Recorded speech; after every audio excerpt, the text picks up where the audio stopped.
Hello, everyone. What started out as a normal school day ended in death for 19 children. Motor vehicle accident involving a bus. You see them there and then they disappear. Like, that's it. I lost my friends.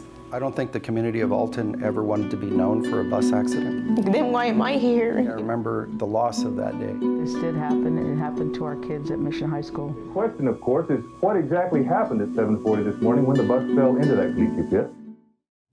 Hello and welcome to Remembering the 21. I'm Marco Ramirez. It was 35 years ago when one of the worst school bus accidents in Texas state history took the lives of 21 junior high and high school students, and it happened here in Alton, Texas.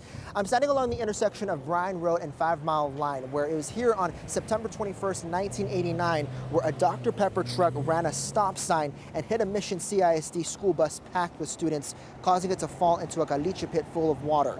With the bus completely submerged, it became a living nightmare for those students on board as they scrambled to get out. This all happening while parents and school staff watched helplessly as first responders tried to rescue everyone. During this special report, we will be taking an in-depth look at this tragedy. We'll hear from some survivors and those who were the first on the scene. We'll also look over the litigation that followed this crash and how school bus safety has changed because of this. Now, here in the very spot I'm standing in, a memorial now remains to remember the 21 young lives that were lost. The caliche pit's located right behind this, and it's now surrounded by fencing and guardrails. And while it's been 35 years for the entire Alton community and those who survived that bus accident, it seems just like yesterday. Buenos dias, Cynthia. Buenos dias, Alex. Buenos dias, Virginia. It was a Thursday. So it was towards the end of the school week, and everybody's looking forward to, the weekend and looking forward to Football Friday, and so it just was very busy. Good morning, Roman. Buenos dias. Kids loud, everybody yelling, screaming, tirando papeles at each other, airplanes, that kind of stuff. Pauline, buenos dias. Buenos dias, Carmen. Good morning. I had kind of my shoulders to the window, but we talk and I'd look this way out the window and, just chit chat, look out the window, and my best friend was sitting in front of me. At the end of the route, once we picked up the last set of kids, immediately after that is when the accident happened. All of a sudden you feel these, like a skid. We're like, what the hell? I freaked out, hey, ¿qué onda? Hey, what's happening? What's happening? He's braking because he's noticing the Dr. Pepper truck. It just seemed like it was coming really fast. And I actually said it, to myself. Well, I actually said it out loud. I said, that truck's not gonna stop. I don't remember whether I heard something or not, but I realized that we were not facing the right direction. He passed us, hits us, boom, the fishtails hits the bus like this, and we're going straight like this on Conway. It was directions straight like the Dukes of Hazzard, and it's a caliche pit, but there's no guardrails, no fence. You're in the wire, you're gonna go down. We didn't know that there was water. You saw the sky, you saw the wall of the pit, and then you saw the water, and then you just saw nothing. I realized that I was underwater, and it was really dark, it was murky, and it seemed like the seats were floating, the bus seats were floating in the water. So everybody's scrambling to get up to the other windows, and those windows have latches, and if you don't snap it and cold it, it's gonna lock on you, ta, ta, ta, So we're doing all that, I grab it, fras, I grab my sister, I'm the old, gorda, we took it out with a nickname. Gorda, Bruce, so I grab her, right, boom. I pull her up, right, by the time she's up like that, the water's already coming up towards me. And I just heard somebody calling me, gorda, gorda, and I sounded like in a distance, like far, far away, and I was like, I'm dead. I'm and I felt like I opened my eyes. I don't know if I opened my eyes, but I felt like I did, and it was just white. And then I saw a hand extend out to me, and I thought, I'm going with God. I just thought I wasn't going to make it anymore. And I started to pray. And then I also started to try to breathe air from my hands. I did that twice, and I drank a lot of water. I took in a lot of water. So eventually I didn't think I was going to make it. So like I said my prayers. I thanked God for the life that I'd had, and I surrendered at that moment. And almost instantaneously, my neighbor pulled me out by pulling me from my hair through the window. So I grab myself and I pull myself out, and then I grab whoever's coming up next, right? Boom, we pull him, and then we're running, trying to snap open the window. You see faces on the windows, you know, like trying to get out. So we're holding our hands like this to go, or move this way, get on this one. You're not counting how many people you're taking out. You're trying to get everybody as fast as you can, because you see them coming out, breathing, throwing up, falling. You see them there, and then they disappear. That's the one that got me. You know, you could hear sirens and everything. You could see people throwing down hoses, water hoses, and, you know, stuff like that, and just people crying, yelling. At some point, I got tired and just decided that I wasn't going to wait for them to come for me. And even though I didn't know how to swim, I thought that I could make it from the bus to the edge of the pit where the wall meets the pit. And I just threw myself in the water and I swam over there and made my way to the edge. The families are coming. You hear the mothers up there crying. Junta Michelle, junta, you know, it's chaos. And you can't. I mean, you don't wake up thinking, I'm gonna save people today. I'm gonna be in an accident today. It's something that you don't expect. You know, I mean, nobody ever expects to wake up and to be in an accident and to see your friends die. I honestly never thought in my wildest dreams that anybody was gonna die.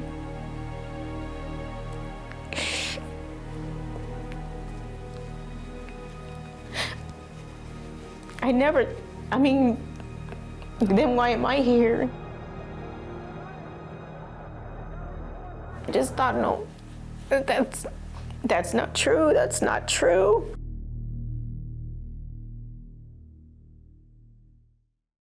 Hello, everyone. What started out as a normal school day ended in death for 19 children. A school bus loaded with teenagers plunged into a caliche pit filled with water. Passers-by jumped into the murky water to try and save those helpless students. This is the worst school bus accident in Texas history. The big question, of course, is what exactly happened at 7:40 this morning when the bus fell into that caliche pit? 81 students were on board Mission CISD's bus number 6. At 7:34 a.m., Bus 6 was traveling west off a 5-mile line after picking up the last of its students. At the same time, a Dr. Pepper truck owned by the Valley Coca-Cola Bottling Company was being driven by Ruben Perez. Perez had just completed his first delivery at a Circle K near that intersection and was traveling north on Bryan Road. As both vehicles approached the intersection, the Dr. Pepper truck hit the school bus after not slowing down for the stop sign. The truck hit the left side of the bus, which caused it to veer off the road and plunge 24 feet into the caliche pit. The bus lied on its side in 10 feet of water, trapping the students inside. By 7:40, the first officer from Alton Police arrived on the scene and was soon joined by other police officers. The Alton Fire Department, the Lago County Sheriff's Office, and numerous other agencies from across the valley joined to help rescue the students who were trapped inside. Some students managed to get out of the bus on their own and try to free others. 19 students died on the scene, 2 others died 8 days later, bringing the total death count to 21. For the students who managed to survive the horrible ordeal, it left them forever traumatized. When I was doing my homework, I started crying. Everything that I'm doing, I always say to the clouds and say, why God? Someday we'll just forget what happened. But no matter how hard everyone wanted to forget that day, that never happened, especially for those who were the first ones on the scene.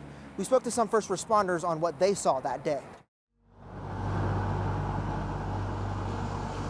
I just remember scanning the whole area and thinking, this is not happening, this is not true. Sadly, it happened there.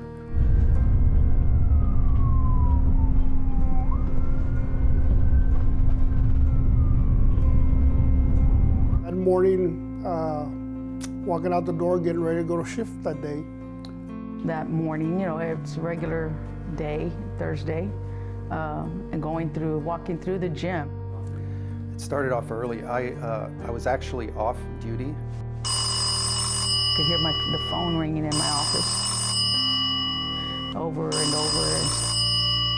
I heard the radio broadcast of a school bus accident. Alton 214. Go ahead. You need to proceed to Main Street and Bryan Road for a motor vehicle accident involving a bus, possibly occupied by juveniles. My unit that had responded to that call had requested that I go assist them. So I knew it was something big. My ears popped open and my eyes opened up. Finally got to the office and picked up the phone, and someone just yelled from there that they needed all the coaches that were certified in CPR to get to the 5 Mile Line in Bryan Road, that there had been a bus accident. I go directly in my personal vehicle to the scene, and what do we see is that Dr. Pepper truck on the side of the road, and then the bus plummeted into the caliche pit. You know, and looked down, and I just froze when I saw the bus. Laying on its side, probably in about 6 to 8 feet of water. You could see the yellow or the color. I could see Mission, CISD on at the side. Just seeing the upper skin of the bus, or the side of the skin of the bus, was horrific. They were going through the windows of the bus and extracting them through those windows and either having them sitting or standing on the side of the bus. We also were separating the more severe or seriously injured from those that were not. There was a little air launch area up on the west side of that caliche pit that we were able to put some boats in there and retrieve some of the students. They had already pulled out a couple of bodies because I saw 2 that were covered, and a priest was with them. Mothers were crying, there was a lot of yelling, tensions were high. I remember the chaos of that day. I remember the loss of that day, and that is something I'll never forget. And one of my students come up to me and said, "Coach, my little sister, we can't find her. She's not on the list that she's making. She's not on the list that she went to the hospital. I've got to go down there. My mom needs to know. We need to know." I saw him come back up, and I knew he found his sister. It was a Thursday, so Friday night football, that was all postponed. Yeah, we're at the McAllen Stadium, and Cito Ochoa, who was our announcer, they allowed him to have a moment, to recognize these kids. He did, and each one of the football booster club members was holding a balloon about the size of a beach ball. They were huge balloons, and they were white. As they called the name, they released the balloon. It's just pretty amazing, because they didn't fly off, They kind of just hovered around, and they went through all 21 names, and they kind of hovered around and got to the middle, over the 50-yard line within the stadium. And then they all just, went off together. I don't think the community of Alton ever wanted to be known for a bus accident. Sadly, it happened there. Some of those students that were involved in that school bus made something of themselves. And I think that is important, that they didn't allow that to impact them. They looked forward instead of looking back. And I think it was good for the community. For those that did not survive, they are in our hearts, and there's plenty of people that remember them. This did happen, and it happened to our kids at Mission High School, and the whole community, not only the city of Mission, but the whole Rio Grande Valley. Coming up after the crash came the lawsuits, and the man who drove the Dr. Pepper truck now facing 21 counts of negligent homicide. What the jury decided his fate after hearing his arguments, that's after the break. In the days and weeks following this crash, not only were the victims' families and the survivors mourning this great loss, it also started a massive wave of litigation. Our Frank McCaffrey spoke to one lawyer who got some of those settlements for those families, and as well as other survivors represented by other lawyers who say that did more harm than good. It was such a devastating accident that caused so much damage to so many families that it got out into the news immediately. Not as fast as what we would know today. By that time, we already had a very reputable reputation. He represented clients who had injured family members. He worked to assist the family psychologically while they went through emotional times and educate them on the legal process. Reyna says it was not a difficult case from the liability side. Different types of settlements were won, but there was an issue.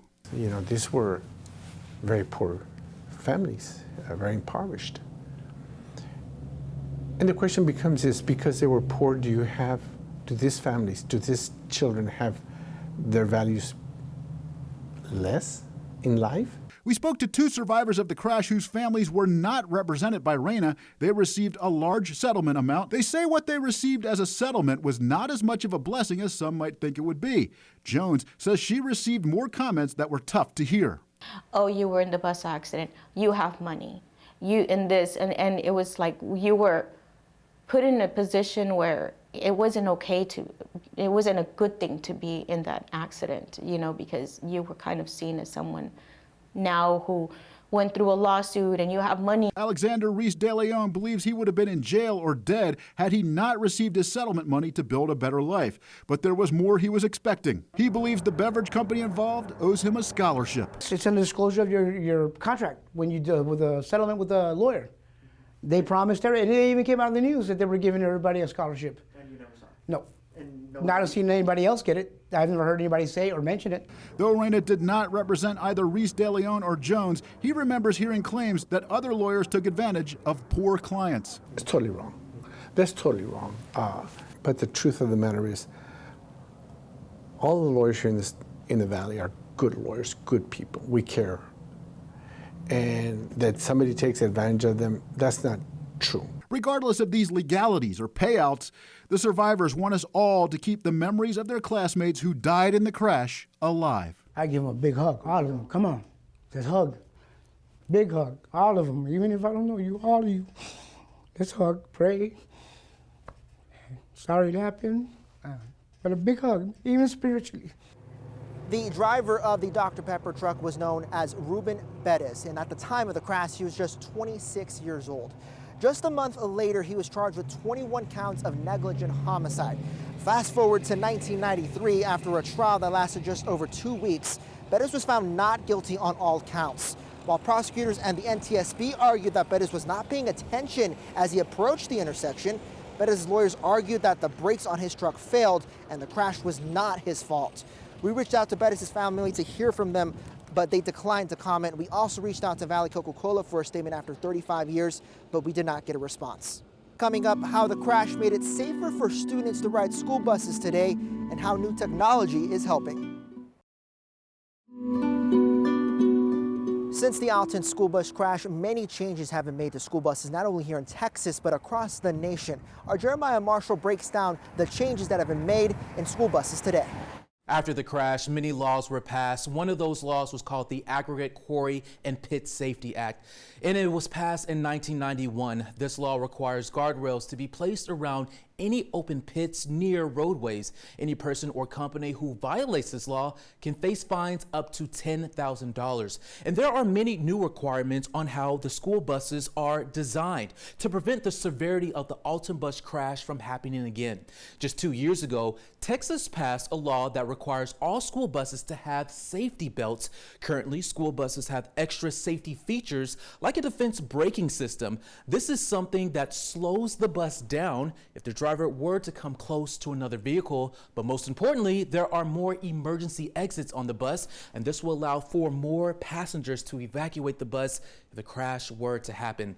We spoke with Raymondville ISD to walk us through their school bus design and safety features. And on the inside, we have eight exits in case of emergency. You got 2 on each side of the bus that are the window latches, the back door, roof latches, 2 on top, and if needed, the front windshield can be kicked out in case of an emergency to exit the children. And to add an extra layer of safety, Raymondville ISD has a school police officer accompany a school bus whenever students are being moved. School districts across the state of Texas take time each year to visit their campuses and train all students on how to evacuate a bus in case of an emergency. And of course, to see more details on these changes, you can find them on our website. That's at valleycentral.com. In studio, I'm Jeremiah Marshall. Coming up, we speak to a mother whose son rode bus number 6 but missed the bus that day on September 21st, and she lives right down the street from where this crash happened. Now, since this tragedy, 35 years later, not only has this memorial served as remembrance to the 21 young lives that were lost, but it also serves as a constant reminder to what happened here for those who live right down the street here. Our Daisy Martinez spoke to one mother who says this crash has left a lasting impact on her life to this day. Olga Puente lives at 1510 Main Avenue in Alton. This has been her home for the past 50 years. It's just yards from the crash site. Her son Marco Antonio Puente was 14 at the time and a student at Mission High School.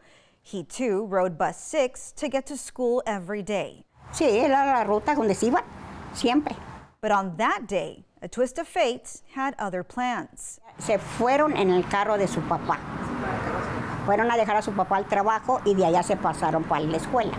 A random change in morning routine, Olga says, spared her son's life.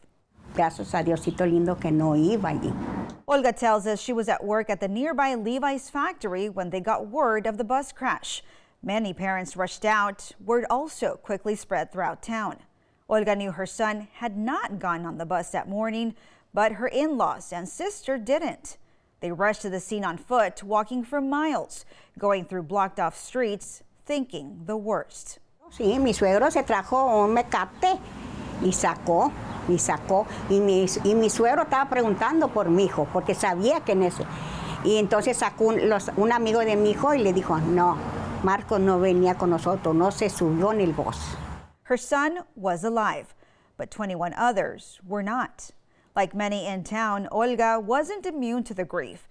Until this day, she says she feels the children's presence all around her. Me sentí muy mal, mija, muy mal. Es demasiado porque todavía lo siento bastante, porque aquí desde que pasó esto, hay ruidos en mi casa. Hay ruidos. Y se cierra una puerta o se abre algo. Pero yo ya estoy impuesta. Son los niños. Porque ahorita, para este mes que viene ya, que septiembre empezando, comienzan más los movimientos. And even now, 35 years later, Olga says it's something she and her son don't ever talk about. It's just too painful. But she knows keeping quiet about it doesn't erase the fact that it happened. Que parece que ayer fue esto, ¿me entiendes? No se olvida, nomás, pues, tú sabes, con el dolor, viviendo con el dolor que pasó la pobre gente, ¿me entiendes? Te pones a pensar y no lo puedes creer cómo puede estar pasando cada año y no, ¿me entiendes? No recuerde y recuerde. It's always there, in the back of her mind and down the road, marked by the 21 crosses. The families of the 21 still come out here to this day to replace the ribbons here on these crosses. This happens every year during Mission High's homecoming week. Now, we did ask the survivors, knowing what happened on that sunny September day, would they still get on a bus number 6? As tragic as that event was, the survivors we spoke with said they would still get on that bus simply because that crash helped them become the people they are today. And they were able to tell this story for future generations to always remember the 21.